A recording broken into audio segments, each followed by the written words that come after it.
Hey friend, I'm Brandon Gustafson. I help beginners like you launch their assisted living business in the next 12 months. In today's video, we're going to be talking about what is the biggest expense for your assisted living business. So if you need help with that and understanding exactly what that is, make sure you stick around for today's video.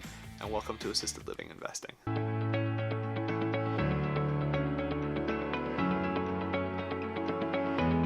Hey friend, welcome back to Assisted Living Investing. Before we get started in our video today, I want to remind you to hop over to the website, assistedlivinginvesting.net. In the big blue box in the top right corner, you can grab your free underwriting calculator. It's going to help you understand these expenses, including the biggest one, which is what we're going to be talking about today. There's an entire tab on that calculator that is dedicated to our topic today, which is the biggest expense that you need to be aware of as you are launching your assisted living business and getting into this a little bit deeper. So with that, let's hop into it. The biggest expense that you need to be aware of as you are trying to launch your assisted living business, and we'll do a little bit of a drum roll, is wages. Wages are the biggest expense. You need to be aware of this. Wages are going to make up 50 to 80% of all of your expenses. Like, they're huge. They're a huge number. You need to understand exactly how wages are going to impact you and what exactly that looks like. The first thing that you need to understand as you are trying to figure out wages and what that's going to look like for you in your facility is understanding the resident to caregiver ratio in your state. You can usually find this very easily by doing an internet search for something like, what is the resident to caregiver ratio for assisted living in my state? And especially now that we have AI kind of answering a lot of these questions for you, as you put that into a Google search engine or something like that, you're going to get an answer that tells you what it is. Now, I want you to validate that information, make sure it is correct. But if you do that, you're going to understand exactly what that's going to look like. Now, for some states, they're going to give you a specific number. They're going to say, 1 to 10 or 1 to 8. Like, that's the bare minimum. Other states are going to tell you that you just need to make sure that you are providing adequate care, that you're meeting the care plan needs of your residents, and that's going to be the requirement. So figure out what that looks like for your state, and then from there you're going to be able to back into exactly how many staff you need to be covering your shifts. You also want to determine, do I need 24/7 coverage? Now, if you're doing assisted living, chances are yes, but if you're doing like an unlicensed care home, or if you're independent living, you may not need to have this 24/7 coverage. So you want to understand exactly what that's going to look like for your state, what the requirements are, and figure out as well. I know there's some of you that watch this that want to do kind of like a live-in caregiver or live-in administrator model. You want to make sure that can one of these staff be living at the facility. In most states, it's not a problem, but you want to be validating that information as well to make sure that's going to work. And does that one person count as a resident to caregiver ratio? Do they need to be in the same part of the house? Do they need to be on duty? Or if they're sleeping and they have a monitor, or they have like an alarm system that goes off if somebody pulls something, is that sufficient? You need to understand exactly what that's going to look like for you in your home. So the first step to understanding your wages is figure out exactly how many staff you need. If you need that 24/7 coverage, what you're going to need to be looking at is considering that there's, let's say that you're doing 8-hour shifts, there's 3 8-hour shifts in a day. 8 times 3 is 24. How many shifts you're going to have to cover. Now you need to figure out what your resident to caregiver ratio is. So if it's 1 to 8 and you have a 10-bed facility, then you're going to need to have 2 caregivers in the facility at all times for every single shift. And so that's 2 times 3 for your 3 shifts. That's 6 staff members that need to be covering a day, and then you need to multiply that by 7. So you need a total of 42 shifts throughout the week. And if a shift is 8 hours, 8 times 5, 5 days a week, that's 40 hours. So that's going to give you a little bit, and I'm going deep on math here, so try to follow me. I promise you it's going to probably make sense at the end of this. So you have a staff member that can cover 5 shifts. That's 40 hours a week. They can cover 5. You need a total of 42. So 42, you divide that by 5.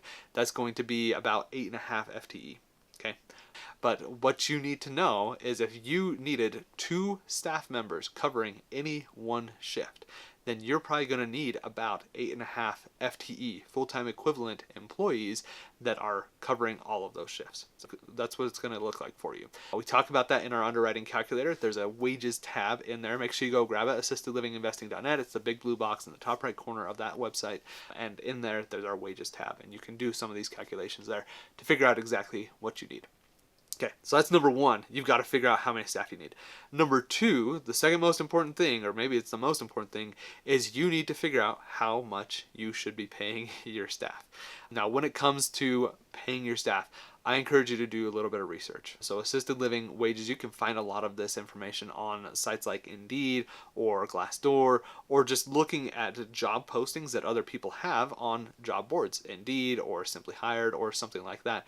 You can go in there, you can look at the job postings and see what the wage range is for your specific state. It's a really good way to get an understanding of what that's going to look like, what a realistic wage is for you.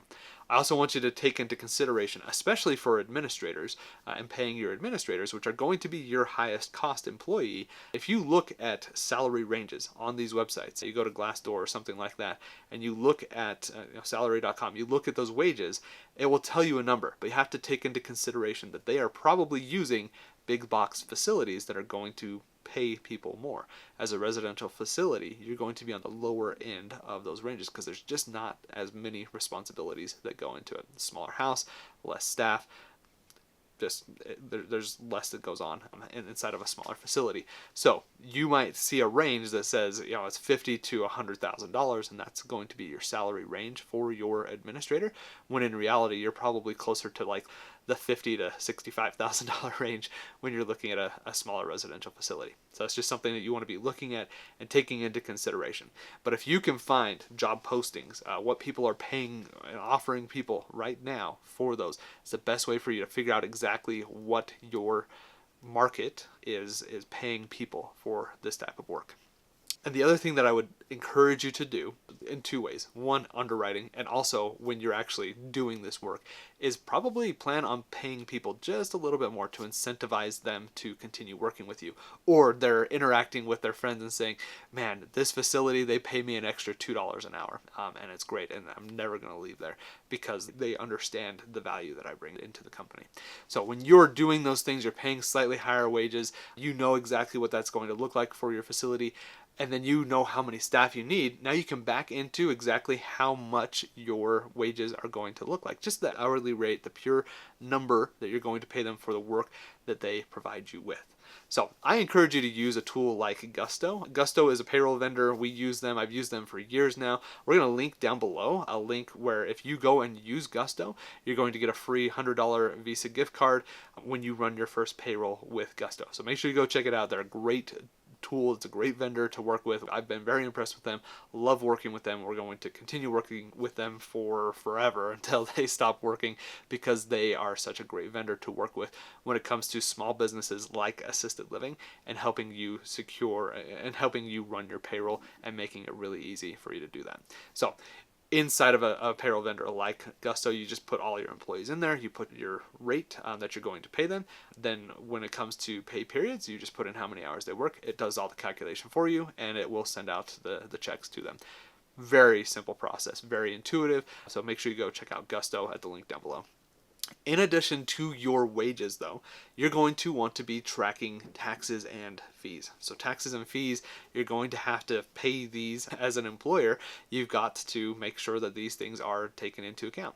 So you're going to get tax forms that you give people when they first start working with you. It's going to tell you how many dependents they have and all of those things. You're going to put that in. And then based off of that information, when you run payroll using a tool like Gusto, link down below, then you are going to, it's going to calculate what those taxes and those fees are, and everything is going to process it for you. It's great. You don't have to worry about it. So that's something you have to be aware of, and I want you to account for when you're doing your underwriting. So on there, on the calculator, again, assistedlivinginvesting.net, big blue box, top right corner, go grab your free underwriting calculator, go to the wages tab.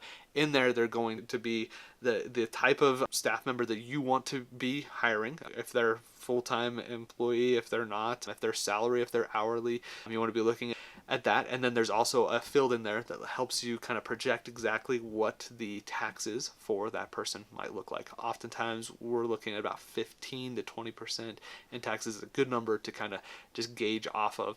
It keeps you conservative in your underwriting and helps you understand what that looks like. You could also do a little bit of research in your state to figure out how much needs to be withheld for those taxes so that you are getting a good number with it. So do a little bit of research, account for that to say, okay, if I'm paying somebody $1,000 on a weekly basis to do the work, how much extra is going to need into going into a tax fund. And so that's going to probably be $170 or something like that. It gives you an idea of what that might look like.